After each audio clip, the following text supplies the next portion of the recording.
Done. Fire away. I don't have anything to add. I think we've kind of don't have anything I don't to know what ask. we haven't covered. 4 weeks, we're pretty much done, aren't we? Yeah, I think it's time, it's time to play a game. Scary being such a prohibited favorite going into the opener? Never have once looked at the line in my life. Perfect. That's exactly what I needed. Don't really care. It's the game's played on the grass. Coach, Nevada's apparently installed a Tampa 2 over the summer. How much can you stand to learn from your team, given like a simple scheme like that? Well, it's not simple. I mean, it's complex. It just looks simple. I coached it for many years, so I'm very familiar with it. As a matter of fact, I spent a lot of time with probably the two architects of it, which were Tony Dungy and Monty Kiffin. So it's something that we have tremendous knowledge of. USC played it last year, so we know what to expect. Did you use that USC game tape as kind of preparation at all?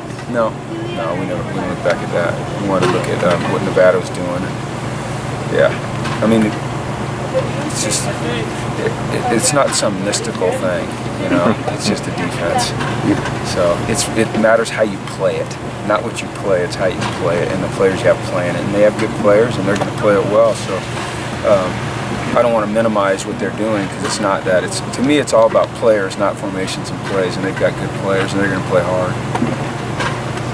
Talk about Randall Goldfart's progress and he's going to bring back in here. He's probably our most experienced defensive back right now in terms of the number of starts. I don't know that to be factual, but that's kind of my feeling. You'd have to check on Stan and Brandon Sermon to see how much they played, but at least in the young guys, he's had the most starts. So he's got versatility. He plays some corner, he plays safety, he can play nickel. He's going to play safety in this game. He's a pretty cool customer. He's got good ball skills. The stage doesn't seem to faze him. I want to see him improve as a tackler. And this will be the first time that he gets real live tackling against somebody other than our guys. So it'll be interesting to see how he does. When like playing in Nevada, they have a specific kind of scheme offensively. In the college game, is that more the norm where you're from week to week as opposed to the NFL? Like different week to week? I mean, is it more standard in the NFL compared to college? It is. Everybody has their wrinkles. But I think you see more variations in offensive schemes, formations, motions, personnel groups, unbalanced looks, kind of things that aren't necessarily typical on a week-to-week basis in college football. Why do you think that is? Do you think it's filtering up?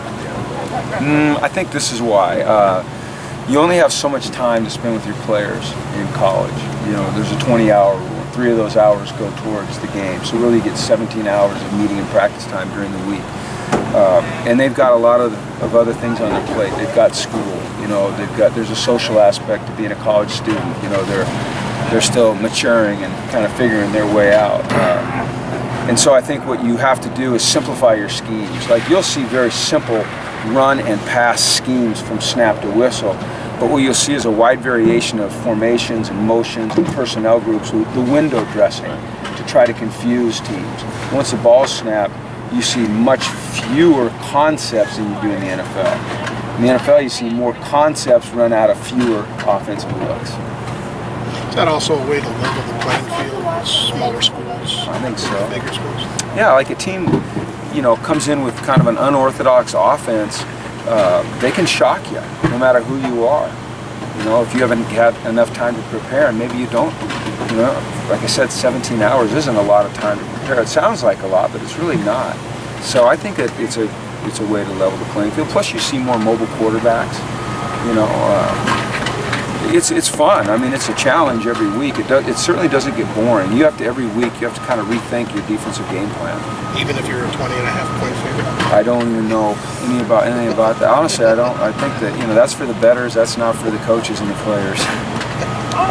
How different has this game week been than last year and your first year? Similar or I don't different? know. I mean, that's so long ago. We're playing on Saturday instead of Thursday. We're playing at home instead of the road. But the same feelings bubble up, the same anxieties and nerves, and I get a little edgy on the first game week. I guess I get a little edgy all the time, but probably a little more edgy the first game just because there's so much unknown. You put so much work into it, and I think people sometimes draw immediate conclusions from what they see initially. And you know, the team that we are Saturday night, I don't think will be the team that we are the rest of the year. I think we'll evolve, we'll change. Hopefully we'll get better through the whole year.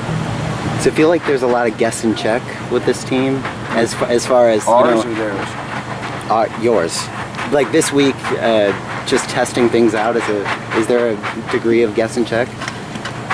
Like, you mean like us guessing, kind of? No, as in like you guys try something out, see if it works. Oh, and then... no, we're trying to win. I mean, it's not like we're just like, you know, see if this works. No, we've got a game plan that's specific to try to take advantage of, you know, the things that we do well and maximize our players' abilities. You always have to be ready to adjust during a game, certainly, you know, so I guess you want to put it like that, you could, but for us, I don't ever approach a game I might approach a practice with, let's see how this really kind of works, but never a game, man. You're locked in a game. You better be at least. Nevada's entire starting back seven is apparently new going into this year. How difficult is it to kind of get a good, you know, scout team look now that even though you don't have any tape on them? You know what? We typically prepare for scheme more so than players, especially on offense. I mean, you'll identify specific impact players that they have that, you know, you really have to put a star next to and say, hey, this guy is someone we really have to pay attention to. But we scheme we prepare for schemes, not necessarily players. Same thing on offense. You know, you prepare for a scheme, not necessarily a player, while you're recognizing that a quarterback or a receiver or running back may have some special attributes that you certainly have to be aware of. Surprise, a lot of good questions for a month. Thanks for putting up with me. See you Monday.